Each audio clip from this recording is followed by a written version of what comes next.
Hello friends, today is our topic बुद्धि के सिद्धांत। जो एसटेट और सीटेट में सीडीपी पूछी जाती है। सीडीपी में जो थ्योरी होती है उसमें से कंसेप्ट निकालकर क्वेश्चन पुट किए जाते हैं। तो आज हम वो सब रिवाइज करेंगे। जैसे क्वेश्चन पुट किए जाते हैं, जैसे कि एक कारक सिद्धांत किसने दिया, द्विकारक, बहुकारक या समूह कारक। जैसे कि क्वेश्चन पूछे जाते हैं कि एक कारक सिद्धांत किसने दिया, तो एक कारक सिद्धांत किसने दिया, बिने ने। द्विकारक सिद्धांत स्पीयरमैन ने। बहुकारक थोरनडाइक ने।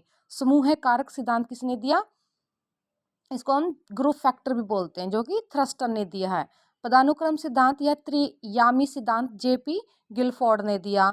बहु बुद्धि सिद्धांत, जिसको हम मल्टीपल इंटेलिजेंसी बोलते हैं, हार्वर्ड गार्डनर ने दी है।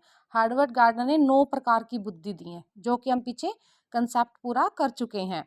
बुद्धि का मापन, बुद्धि का मापन किसने दिया, अल्फ्रेड बिने ने। बुद्धि का मापन कि किस प्रकार से बुद्धि लब्धि निकाली जाती है, उसका ये सूत्र होता है। जैसे MA/CA, मेंटल एबिलिटी और क्रोनोलॉजिकल एज इंटू 100 होता है। तो इसमें जैसे मेंटल एबिलिटी कितनी है बच्चे की और वास्तविक आयु कितनी है, ये लिख के 100 से इंटू करके वो बुद्धि लब्धि निकाल ली जाती है। इसी प्रकार से हमारा नेक्स्ट टॉपिक है बुद्धि के प्रमुख सिद्धांत, नहीं, अधिगम के प्रमुख सिद्धांत। जैसे प्रयत्न और भूल, ट्रायल और एरर किसने दिया था, थोरनडाइक ने। थोरनडाइक ने बिल्ली पर प्रयोग किया था। सूझबूझ का सिद्धांत या अंतर्दृष्टि का सिद्धांत किसने दिया, कोहलबर्ग ने। सुल्तान नामक एक चिंपैंजी था, यानी कि वनमानुष था, उस पर उसने क्या किया था, प्रयोग किया था।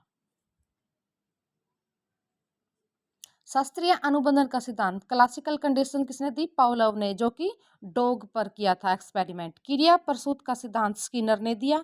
नैतिक विकास लॉरेंस कोहलबर्ग ने दिया, जो किसने 3 लेवल और 6 स्टेज दी थी। सामाजिक विकास का सिद्धांत, जिसको हम SCL सोशल कल्चर लैंग्वेज बोलते हैं, किसने दिया, वाइगोत्स्की ने दिया। इसी प्रकार से आगे आधुनिक मनोविज्ञान के जनक कौन है, विलियम जेम्स। शिक्षा मनोविज्ञान के थोरनडाइक। RS थ्योरी के जनक है थोरनडाइक, स्टिमुलस और रिस्पॉन्स। और इसका अपोजिट RS रेनफोर्समेंट और स्टिमुलस थ्योरी के जनक है स्किनर। 14 मूल प्रवृत्तियां होती हैं हमारी, जो किसने दी है, मैकडूगल ने। किंडरगार्टन विधि फोरबल ने दिया है। किंडरगार्टन विधि में क्या बताया गया है कि पहले बच्चे को पढ़ना सिखाना चाहिए, उसके बाद लिखना। लेकिन जो मोंटेसरी विधि है ना, इसमें इसका अपोजिट किया गया। इसमें क्या कहा गया, पहले बच्चे को लिखना सिखाना चाहिए, उसके बाद पढ़ना। प्रश्नोत्तर विधि सुक्रांत ने दी। संवाद विधि प्लेटो ने। आगमन विधि अरस्तु ने। देखिए, जो आगमन